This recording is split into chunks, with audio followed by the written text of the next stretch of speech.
আসসালামু আলাইকুম। আন্তর্জাতিক এবিসি টিভিতে আপনাকে স্বাগত। শুরুতেই জানাবো আমাদের হাতে থাকা সর্বশেষ বিশ্বের গুরুত্বপূর্ণ সংবাদ, পরে বিস্তারিত।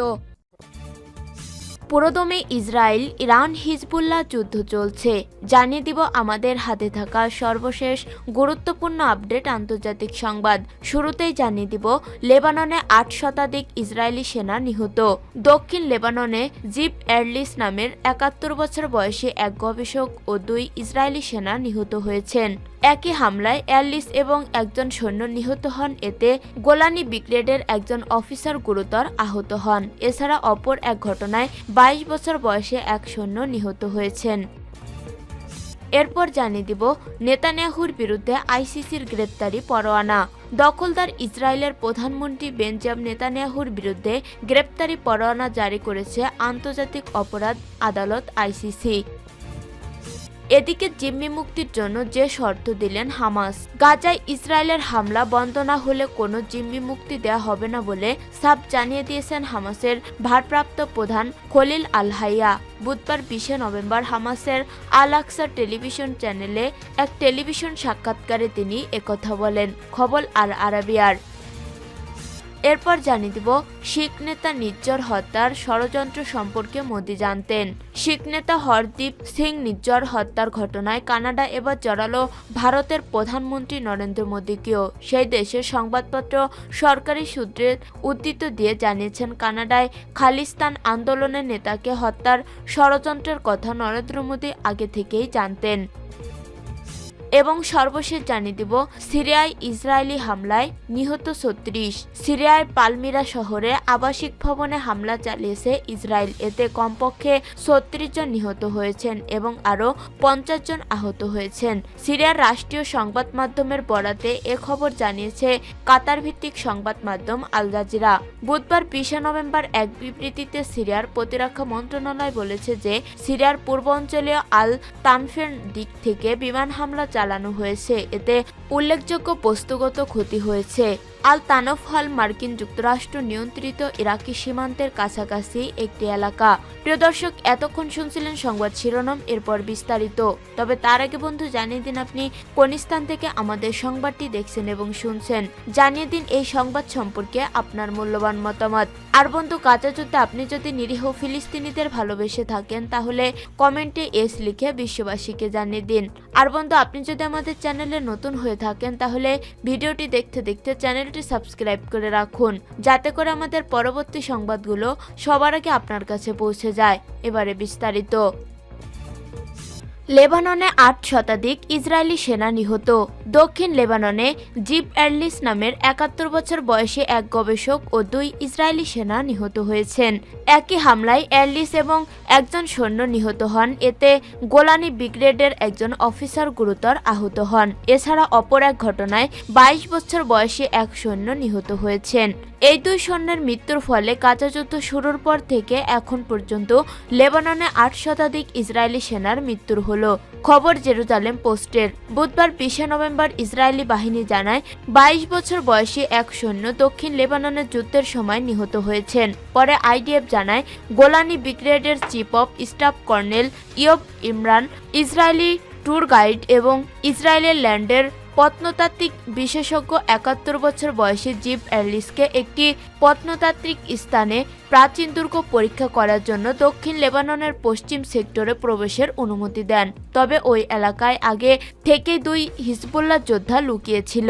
যোদ্ধারা এই গবেষক, ইসরায়েলি সিনিয়র অফিসার এবং তাদের সাথে থাকা অন্যান্য সৈন্যদের উপর গুলি চালায়। এ ঘটনায় জিপ এবং একজন সেনা সদস্য নিহত হন। তবে ওই সেনা সদস্যের বিষয়ে কোনো তথ্য প্রকাশ করেননি আইডিএফ। কর্তব্যরত সৈনিক এবং সংরক্ষিত অবস্থায় না থাকা সত্ত্বেও সশস্ত্র অবস্থায় এবং আইডিএফ ইউনিফর্মে এরলিস দক্ষিণ লেবাননে প্রবেশ করেছিলেন। গুরুতর এই ঘটনা তদন্ত করেছে আইডিএফ।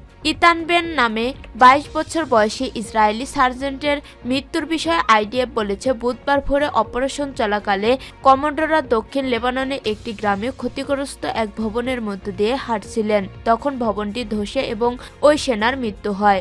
পূর্ব ওই এলাকায় ইসরায়েলি হামলায় ভবনটি ক্ষতিগ্রস্ত হয়েছিল এবং আবহাওয়ার কারণে এটি ধসে পড়েছে বলে দাবি করেছে আইডিএফ। এ ঘটনায় আহত অপর এক সেনা সদস্যকে উদ্ধার করে হাসপাতালে ভর্তি করা হয়েছে। নেতানিয়াহুর বিরুদ্ধে আইসিসির গ্রেপ্তারি পরোয়ানা। দখলদার ইসরায়েলের প্রধানমন্ত্রী বেঞ্জামিন নেতানিয়াহুর বিরুদ্ধে গ্রেপ্তারি পরোয়ানা জারি করেছে আন্তর্জাতিক অপরাধ আদালত আইসিসি। এছাড়াও ইসরায়েলি সাবেক প্রতিরক্ষামন্ত্রী ইয়োব গ্যালন্ট ও হামাসের সামরিক কমান্ডারের বিরুদ্ধেও গ্রেপ্তারি পরোয়ানা জারি করেছে হেগের এই আন্তর্জাতিক আদালত। এক বিবৃতিতে বলা হয়েছে, প্রাক বিচারক চেম্বার আদালত ইসরায়েলের চ্যালেঞ্জ প্রত্যাখ্যান করেছে এবং বেঞ্জামিন নেতানিয়াহু এবং ইয়োব গ্যালন্টের জন্য ওয়ারেন্টি জারি করেছে। হামাস নেতা মোহাম্মদ দেইফের জন্য একটি পরোয়ানা জারি করা হয়েছিল, যদিও ইসরায়েলি সামরিক বাহিনী বলেছে যে জুলাই মাসে গাজায় একটি বিমান হামলায় তিনি নিহত হয়েছেন। বিচারকরা বলেছেন, ইসরায়েল ও হামাসের মধ্যে যুদ্ধের সময় যুদ্ধ অপরাধ এবং মানবতা বিরোধী অপরাধের জন্য এই তিনজন ব্যক্তিকে অপরাধের জন্য দায়ী করার যুক্তিসঙ্গত কারণ আছে। ইসরায়েল ও হামাস উভয় অভিযোগ প্রত্যাখ্যান করেছে। এটা এখন আইসিসির 124 সদস্য রাষ্ট্রের উপর নির্ভর করবে যে তারা এই পরোয়ানা কার্যকর করবে কিনা। ইসরায়েল বা তার মিত্র মার্কিন যুক্তরাষ্ট্রের মধ্যে নেই। মে মাসে আইসিসির prosecutor Karim Khan Netanyahu, গ্যালন্ট, Deif এবং হামাস নেতা ইসমাইল হানিয়ে এবং ইয়াহিয়া সিনিয়রের যারা পরবর্তীতে নিহত বিরুদ্ধে গ্রেপ্তারি পরোয়ানা চেয়েছিল। অবশ্য ইসরায়েল বিশ্বাস করে দেইফকে হত্যা করা হয়েছিল। 2023 সালের 7 অক্টোবরের ঘটনায় পরিপ্রেক্ষিতে তাদের বিরুদ্ধে মামলাটি হয়, যখন হামাসের বন্দুকধারীরা দক্ষিণ ইসরায়েলে আক্রমণ করেছিল এবং প্রায় 1200 জনকে হত্যা করেছিল। এ ঘটনায় 251 জনকে জিম্মি হিসাবে গাজায় নিয়ে যায় তারা। ইসরায়েল হামাসকে নির্মূল করার জন্য একটি সামরিক অভিযান শুরু করে। গাজায় হামাস পরিচালিত স্বাস্থ্য মন্ত্রণালয়ের হিসাব মতে এই অভিযানে অন্তত 44,000 মানুষ মারা গেছে। জিম্মি মুক্তির জন্য যে শর্ত দিল হামাস। গাজায় ইসরায়েলের হামলা বন্ধ না হলে কোনো জিম্মি মুক্তি দেয়া হবে না বলে সাফ জানিয়ে দিয়েছেন হামাসের ভারপ্রাপ্ত প্রধান খলিল আল হাইয়া। বুধবার 20 নভেম্বর হামাসের আল আকসা টেলিভিশন চ্যানেলে এক টেলিভিশন সাক্ষাৎকারে তিনি একথা বলেন। খবর আল আরাবিয়ার। যুদ্ধের সমাপ্তির অবস্থান পুনর্ব্যক্ত করে হামাসের ভারপ্রাপ্ত প্রধান বলেন, যুদ্ধের অবসান না হলে কোনো বন্দি বিনিময় সম্ভব নয়। তিনি বলেন, আগ্রাসন বন্ধ না হলে হামাস কেন বন্দীদের ফেরত দেবে? কোনো সুস্থ বা অসুস্থ মানুষ কি যুদ্ধের সময় নিজের ট্রুপের তাস হারাতে চাইবে? হাইফা, কাতার এবং মিশরের মধ্যস্থতাকারীদের সঙ্গে হামাসের আলোচনার প্রধান ছিলেন। তিনি ইসরায়েলের প্রধানমন্ত্রী বেঞ্জামিন নেতানিয়াহুকে গাজায় গণহত্যার জন্য অভিযুক্ত করেছেন এবং এই চুক্তি ব্যর্থ হওয়ার জন্য তাকে দায়ী করেন। তিনি আরও বলেন, কিছু দেশ এবং মধ্যস্থতাকারীদের সঙ্গে যোগাযোগ চলছে চুক্তি পুনর্জীবিত করার জন্য। আমরা সে প্রচেষ্টা চালিয়ে যেতে প্রস্তুত। তবে সবচেয়ে গুরুত্বপূর্ণ বিষয় হলো যে দখলদার পক্ষের পক্ষ থেকে আগ্রাসন বন্ধ করার প্রকৃত ইচ্ছা থাকা দরকার। হামাসের এই নেতা বলেন, বাস্তবতা প্রমাণ করে যে নেতানিয়াহু চুক্তি বাধাগ্রস্ত করেছেন। মঙ্গলবার গাজা সফরকালে নেতানিয়াহু বলেছেন, যুদ্ধের পর হামাস গাজার শাসন করতে পারবে না। ইসরায়েল হামাসের সামরিক ক্ষমতা ধ্বংস করে দিয়েছে। নেতানিয়াহু আরও বলেন, ইসরায়েল এখনও গাজার দখল থাকা 101 বন্দীকে খুঁজে বের করার চেষ্টা চালিয়ে যাচ্ছে এবং প্রতিটি বন্দী ফেরত দেওয়ার জন্য $5 লাখ পুরস্কার দেওয়ার ঘোষণা করেছে। শিখ নেতা নির্ঝর হত্যার ষড়যন্ত্র সম্পর্কে মোদি জানতেন। শিখ নেতা হরদীপ সিং নির্ঝর হত্যার ঘটনায় কানাডা এবার জড়ালো ভারতের প্রধানমন্ত্রী নরেন্দ্র মোদীকেও।